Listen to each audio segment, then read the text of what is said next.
Order. Questions to the Prime Minister.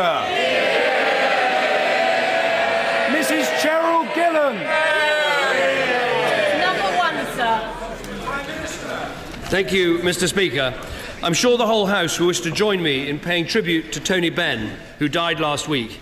He made many memorable speeches in this House, and alongside a record of ministerial, parliamentary and public service, he was also a great writer, a great diarist, a great campaigner, no matter whether you agreed with his views or not.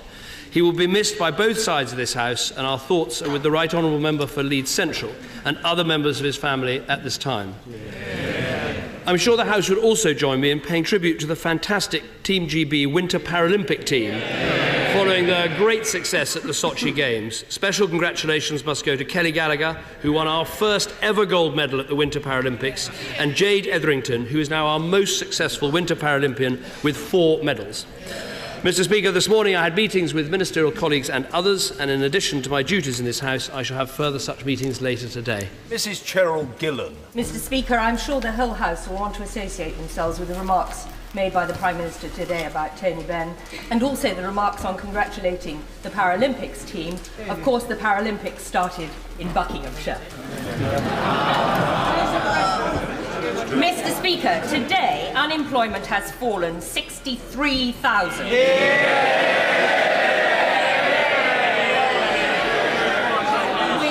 youth and long-term unemployment also falling. And this has been evident in Cheshire and Amersham, where we have seen growth in the private sector continue. Does my right honourable friend agree with me that we must sustain this growth by continuing to tackle the deficit, support industry, and continue with our long-term economic... My right honourable friend, first of all, is absolutely right about Buckinghamshire's link with the Paralympic Games and the flame from Stoke Mandeville that came to number 10 Downing Street recently. She's also absolutely right about these unemployment figures. They show employment going up, they show unemployment coming down, a record number of people in work in our country, a record number of women in work in our country, and youth unemployment coming down too. I think what is particularly remarkable over the last quarter is private sector employment has gone up by 118,000. Public sector unemployment has gone down by just 13,000. So 10 times more jobs created in the private sector. But the important thing here is what this means for Britain's families. It means for millions of people a pay packet, the chance of work, the chance of dignity, the chance of stability and security. And I hope it will be welcomed across the House.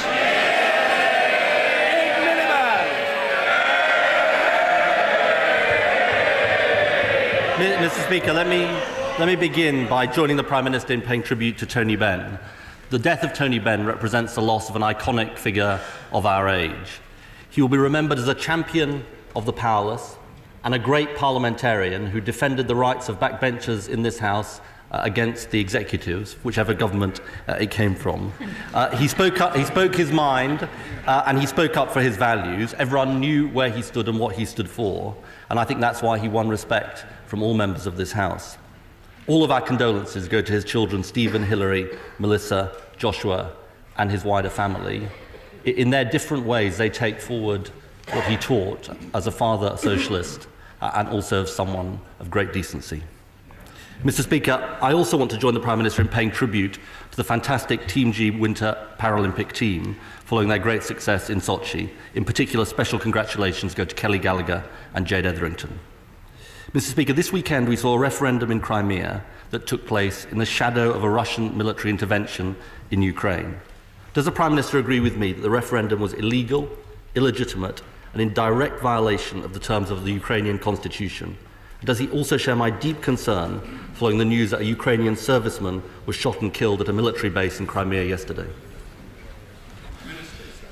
Well, the right honourable gentleman is absolutely correct that the referendum in the Crimea is illegitimate and illegal. It was spatchcocked together in 10 days and held at the point of a Russian Kalashnikov. This cannot be accepted or legitimised by the international community. I think we should be absolutely clear about what has happened here. This is the annexation, effectively, of one country's territory by another country, and we must be absolutely clear about our interests, which is to see a rules-based international system where countries obey the rules. And if we turn away from this crisis and don't act, we will pay a very high price in the longer term. So we should be clear that this referendum is illegitimate. We must be clear that consequences must follow, and we should work with our European partners and with the United States for a strong, consistent and robust response. I thank the Prime Minister for that answer, Mr. Speaker. I'd like to ask him about the meetings that are coming up. The White House has indicated that their sanctions will be expanded, and I'm sure the whole House will support the idea that the list of Ukrainian and Russian officials targeted by asset freezes and travel bans will also be extended at the EU Council meeting tomorrow. Can I ask the Prime Minister to tell the House the circumstances in which he'll be supporting also additional wider economic and trade sanctions on the Russian Federation? Well, as we discussed previously in the House, the European Union set out some very clear triggers. We said that if the Russians did not take part in a contact group with the Ukrainian government to take forward discussions, then asset freezes and travel bans should follow. Those have been put in place at the Foreign Affairs Council on Monday, and I believe further action on that front should be taken at the European Council of Ministers, which I'll take part in on Thursday. I also think we should be responding to the fact of this annexation.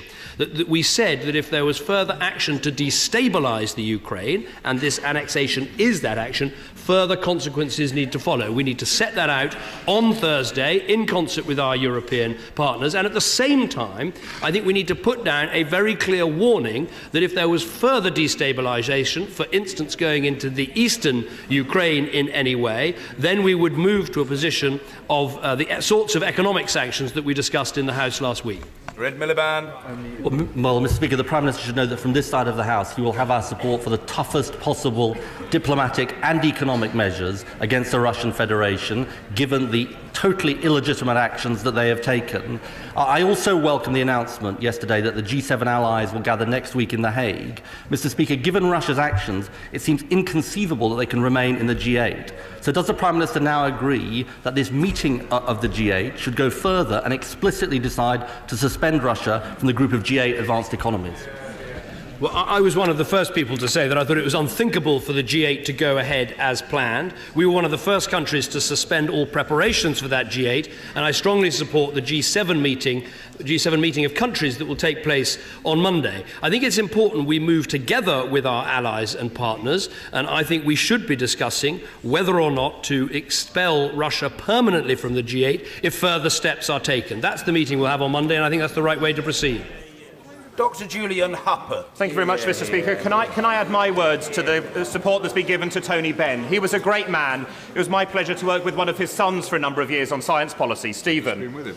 Mr. Speaker, lifting the income tax threshold to £10,000 so far has lifted 2.7 million people, poorly paid people out of paying any income tax, making a difference to them. Is the Prime Minister pleased he abandoned his pre-election objection to this and is implementing an excellent Lib Dem policy? What I think the honourable gentleman, who always brings the House together in his usual way, what I'm sure we can agree on is that it has been an excellent move by a Conservative Chancellor in a coalition government to make sure that the first £10,000 of income you earn, you don't pay tax on, and that benefits people earning all the way up to £100,000. That is worth so far over £700 to a typical income tax payer, and it's highly worthwhile, and I look forward to hearing what the Chancellor has to say. Sir Gerald Kaufman. Is the right honourable gentleman aware that this week I have received from a Palestinian friend an email which tells me the Israelis have assassinated a friend in his house and another brother of a friend has been shot dead by the army. So we have spent our time from one funeral to another. When the right honourable gentleman was in Israel last week, did he raise with Netanyahu this constant stream of killing of innocent Palestinians by the Israelis And what is he going to do about it?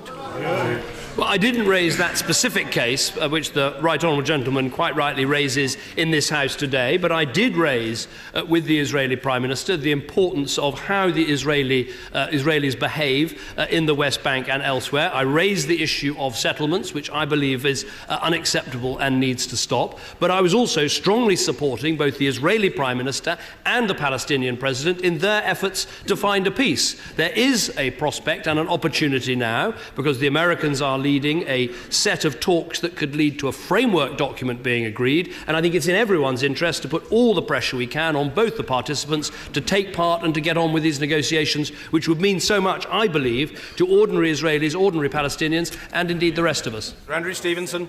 Thank you. Thank you, Mr. Speaker. Unemployment in Pendle has now fallen over the past 12 months from 4.9% down to 3.8%. Helped by a resurgence in British manufacturing. Compared to the 1.8 million manufacturing jobs lost under the previous Labour government, would our Prime Minister agree with me that our long-term economic plan is delivering for the north of England?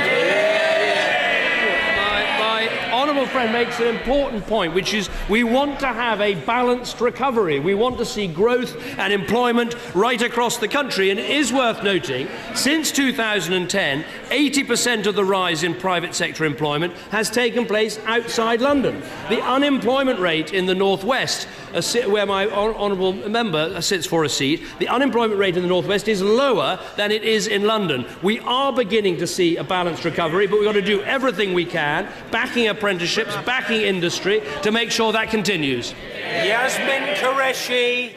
Thank you, Mr. Speaker. Primidose was a drug given to women to determine pregnancy in the 60s and the 70s, the potency of which is 18 times of the morning after pills. As a result, thousands and thousands of babies were born with deformities. There has never been, up to now, a public inquiry or compensation for these victims. Would the Prime Minister meet with me and my constituent Nicola Williams and the representative of the Victims Association to discuss this? Well, I'm very happy to look at the case that the Honourable Lady mentions. Clearly, this is an important issue. Anyone who's had a disabled child knows the enormous challenges that that brings, and I'm very happy to look at the case that she raises and get back to her about it. Sir Alan Hazelhurst.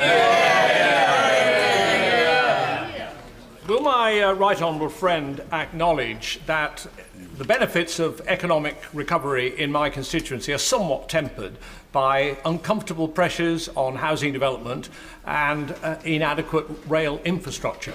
And notwithstanding the need for these matters to be dealt with quickly, is it not increasingly clear that there's a need to do more to stem the continuing flow of population to the southeast by imaginative measures which will spread the benefits of recovery throughout all regions of the country? I think my honourable friend makes an important point. As I said, we want a balanced recovery. Our long-term economic plan is working. An important part of that long-term economic plan is the infrastructure investment that we're making. Obviously, HS2 is important in rebalancing between north and south, but let's be clear, we're spending 3 times more on other transport schemes in the next Parliament as we are on HS2, and that includes projects like rail electrification to Bristol, Nottingham, Sheffield, and between Liverpool and Manchester. All of these things can make a difference, and they're all part of our plan. Ed Miliband. Mr. Speaker, in recent days, the country's leading mental health charities joined together to warn of deep concerns about mental health services. Members across this House have spoken out bravely on this subject, including about the impact on those who experience mental health problems, their families, and our country. Does the Prime Minister agree with me that mental health should have equal priority with physical health in our healthcare system?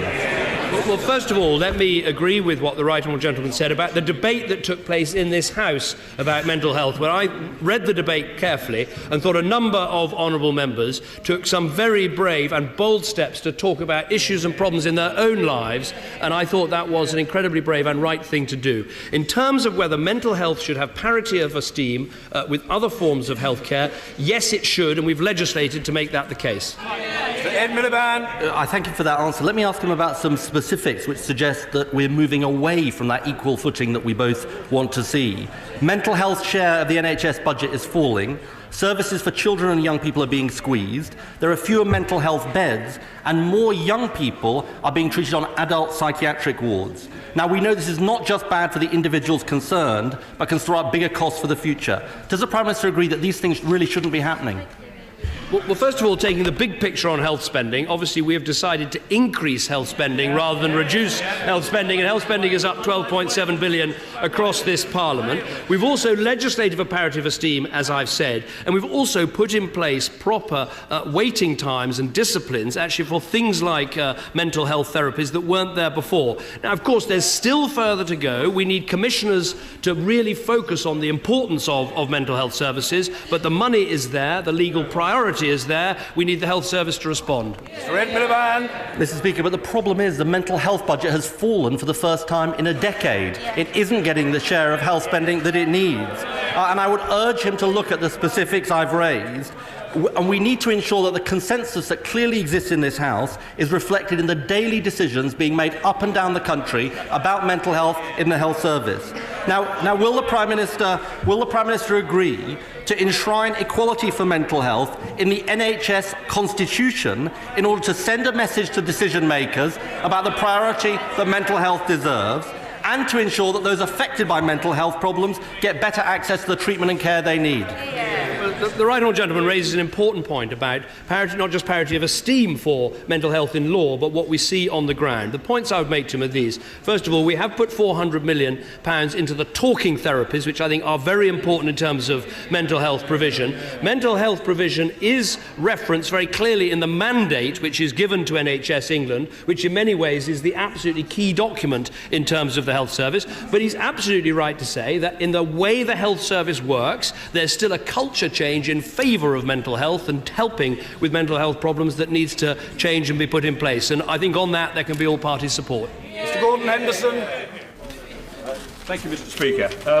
Many of my small business entrepreneurs in Sittingbourne and Sheffield have personal incomes below the current welfare cap. With that in mind, would my right honourable friend look at doing more for small businesses by reducing the burden of regulation, lowering tax and increasing thresholds, as well as offering extra assistance to help them take on more apprentices? Well, my honourable friend makes an important point, which is a key part of our long-term economic plan, is to help small businesses to take more people on. Absolutely key to that is the employment allowance, the cut in national insurance contributions that is going to come in this April, which is a cut of £2,000. I think it's very important that we all encourage all small businesses to take up this money and also, therefore, to take on more people. At the same time as that, we've also abolishing employer national insurance contributions for the under-21s from April 2015, so companies, including in his constituency, can start planning to take on more people.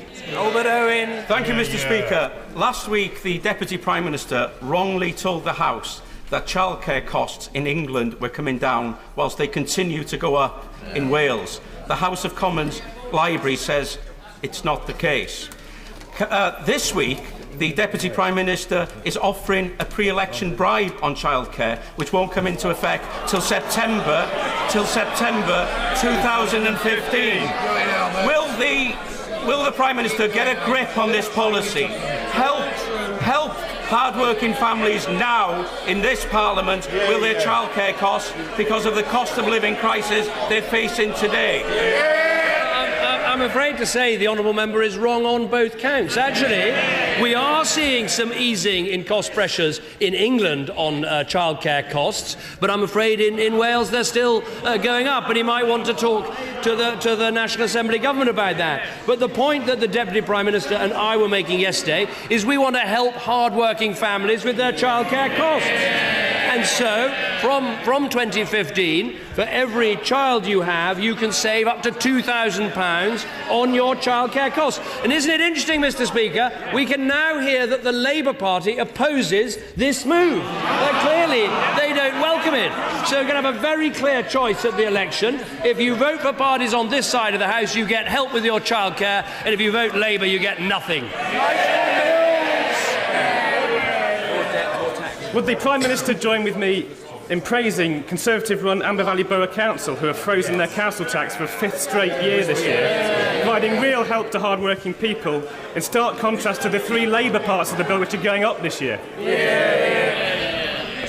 Oh, my honourable friend is absolutely right. We should do everything we can to help hard-working people meet their budgets and meet their needs. That's why councils freezing the council tax provide a huge amount of help. The government is doing its part by freezing fuel duty, by raising the personal allowance, by doing everything we can to help hard-working people get on with their lives. Mike Kane. Thank you, Mr. Speaker. The Prime Minister assured this House on the 27th of November that the government had exempted disabled people who need an extra bedroom from the bedroom tax. Does he think it's right that my constituent, Mr Gunning, who has to pay the tax with his disability living allowance, has to pay it because he lives in Tory Trafford? What I said to the House was absolutely correct, and I'm happy to repeat that again today. But there's also, obviously, the discretionary housing payments that are there for local councils in order to deal with difficult cases, and I'd recommend he takes that up with the council. Bob Stewart. Thank you, Mr. Speaker. Russia is not just expanding into the Crimea, but also its ships, submarines and aircraft are increasingly appearing off our shores. Bearing in mind that we've got great news on the economy, and bearing in mind that the Defence Ministry sent back an underspend last year, is it possible, as suggested by the House of Commons Defence Committee, that we could have a new maritime patrol aircraft before the next SDSR?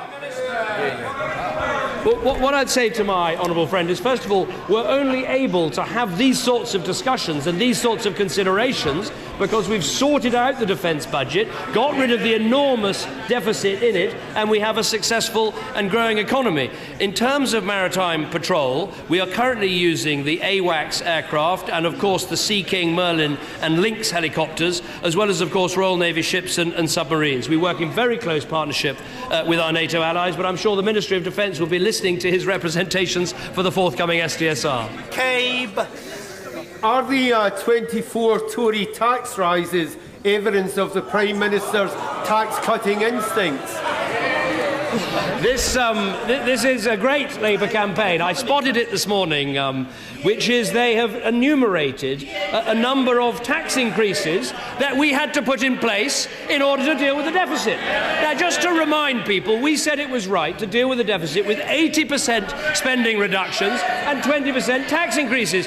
There's a problem, though, with this Labour campaign. When the spokesman was asked, would you change any of these tax increases? The answer was no.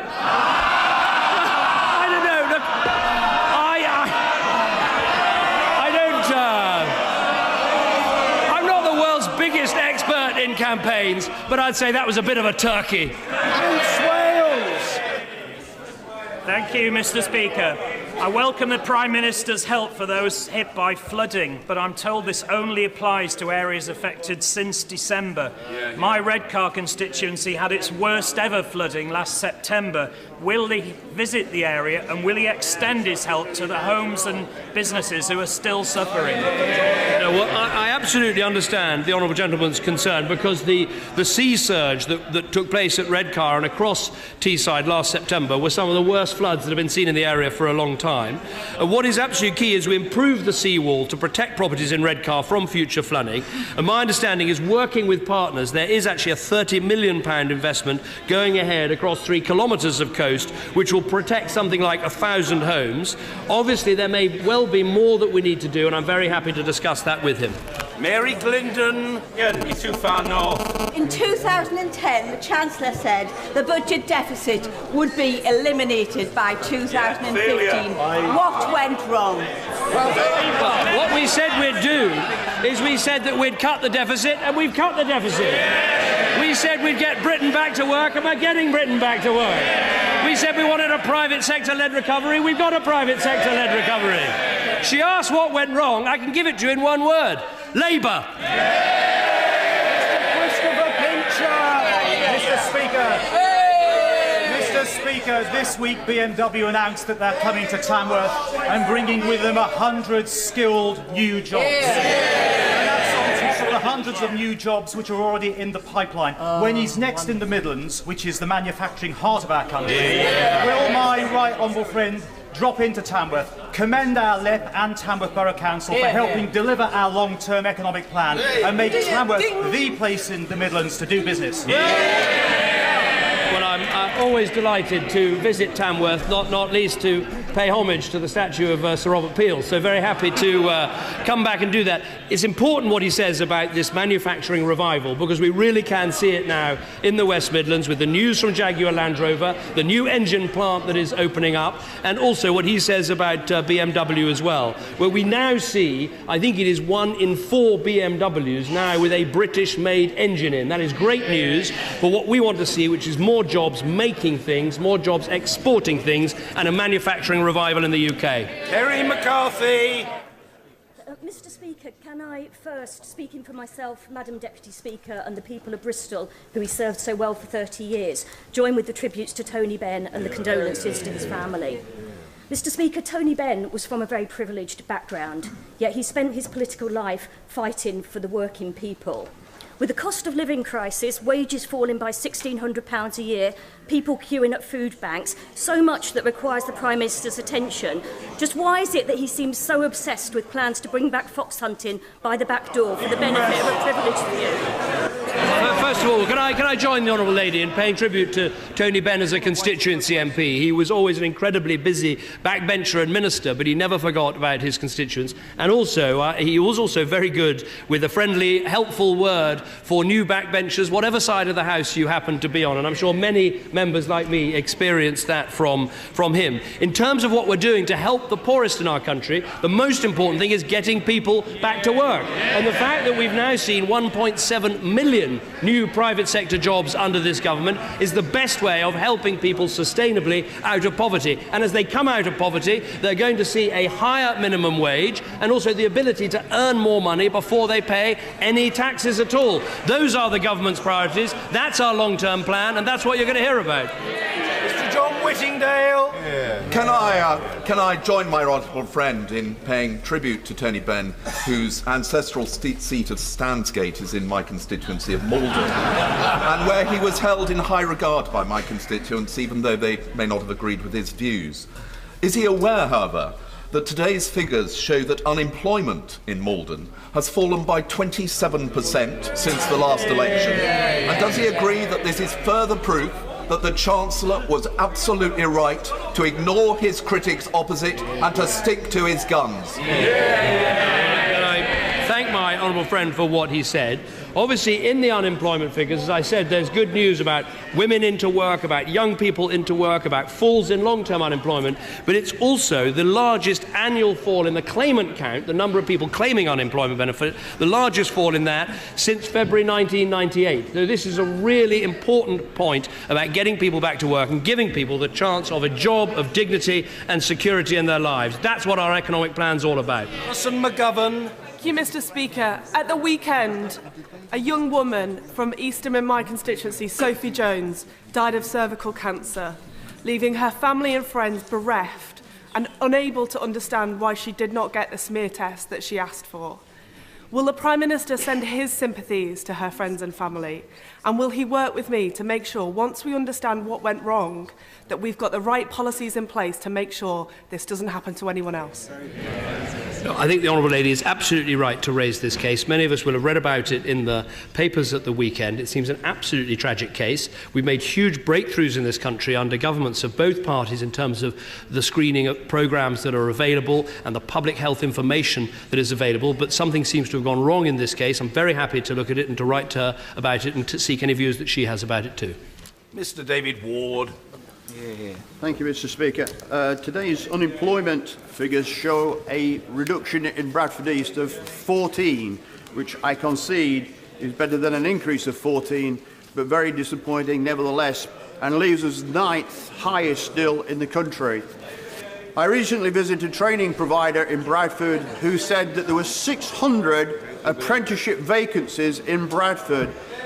Is the Prime Minister confident that we are actually doing enough to ensure that young people in particular are aware of apprentices apprenticeships, but also prepared to take those apprenticeships on. I think the honourable gentleman, my honourable friend, makes a very important point, which is you often find pockets of quite high unemployment right next to areas that have a lot of apprenticeships or jobs available. And I think there are two things we've got to get right here. One is we've got to make sure that more of our young people are leaving school with the key qualifications, including English and maths, that are absolutely vital to take on an apprenticeship. We need to stress that those subjects are vocational subjects and must be at the heart of education. And the second is we need to do more to explain to young people in school what is available in terms of apprenticeships and training. And that's exactly what our National Careers Service is going to do. Mr. Ian Murray. Thank you, Mr. Speaker. Are we really all in this together when the Prime Minister thinks that some public sector workers don't even deserve a 1% pay rise, while he signs off on bumper pay rises of up to 40% for his government's own special advisers? Doesn't that alone show that not only is the Prime Minister out of touch, but only stands up for his own privileged few? Well, it is interesting, Mr. Speaker, 12:30 and 29 seconds and not a single Labour MP mentioning the unemployment figures today. But let me answer the honourable gentleman very directly. Under our plans, everyone in the NHS will get at least a 1% pay rise, and this is something that I was told was supported by the Labour Party. This is what the leader of the Labour Party said. We're talking actually about a pay increase limited to 1%. I say this Labour Party is going to face up to those difficult choices we have to make. How long did that one last? Confronted by a trade union campaign, he demonstrates once again his complete weakness and unfitness for office.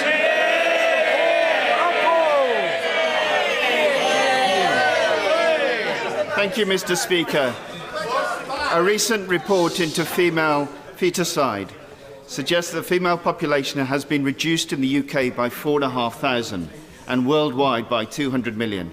As a proud British Asian father to 2 daughters, can I ask on my right honourable friend to call for an end to this most appalling practice? This, once a taboo subject, must end quite clearly, not just in the UK, but in the world as a whole. Well, my right honourable friend is absolutely right about this. It is a simply appalling practice, and I think there are areas like this, like female genital mutilation, like forced marriage, where we need to be absolutely clear about our values and the messages that we send, and that these practices are unacceptable. The government has made clear that abortion on the grounds of gender alone is illegal. The Chief Medical Officer wrote to all doctors on the 22nd of November last year, reminding them of their responsibilities. I'm meeting with the Chief Medical Officer this afternoon, and I will raise this issue with her, and I think it's absolutely right of my honourable friend to run this campaign. Order. Order.